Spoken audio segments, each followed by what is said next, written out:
Päivä 3 pohdiskelin aika paljon tätä Intian ilmansaasteongelmaa.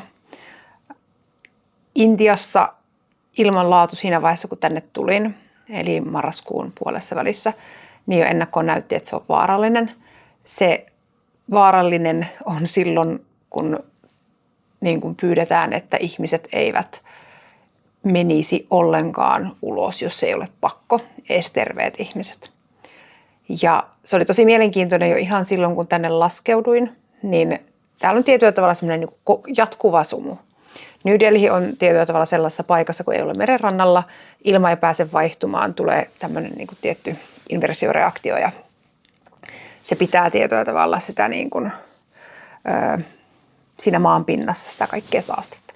Täällä on totta kai paljon liikennettä, täällä on kivihiiltä, mutta yksi iso, niin kuin, mikä aiheuttaa tätä, on niin kuin maatalous, eli paljon kun ajeltiin tuolla, niin Ashish, mun upea opas ja täällä isossa roolissa tässä Rohtakin koulussa, niin hän tietyllä tavalla kertoi sitä, että kun vaikka leikataan joku vilja, niin sen jälkeen se pelto poltetaan ja se kaikki savu jää sitten siihen ilmaan myös. Eli monesti, jos vaikka yöllä poltetaan peltoja, niin aamulla on tosi huono ilmanlaatu. Täällä ei käytännössä sada talvisin, niin sade ei myöskään puhdista sitä.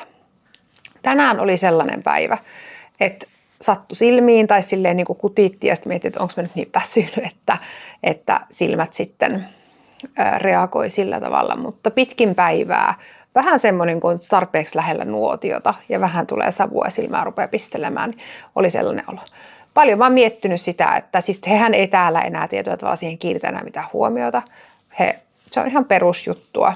Ei ihan aurinko näe, niin kuin, aurinko paistaa periaatteessa kirkkaalta taivaalta, mutta sitten se kuitenkin koko ajan paistaa vähän semmoisen niin kuin sumuverhon takaa.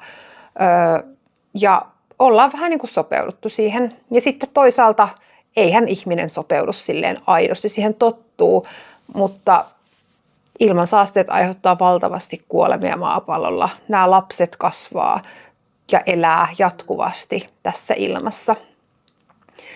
Suomessa me hengitetään maailman puhtainta ilmaa ja sen huomaa, että se ero on aivan valtaisa.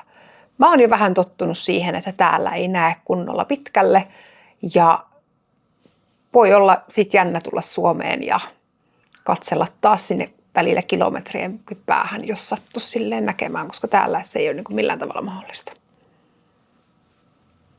Jälleen vähän erilaista.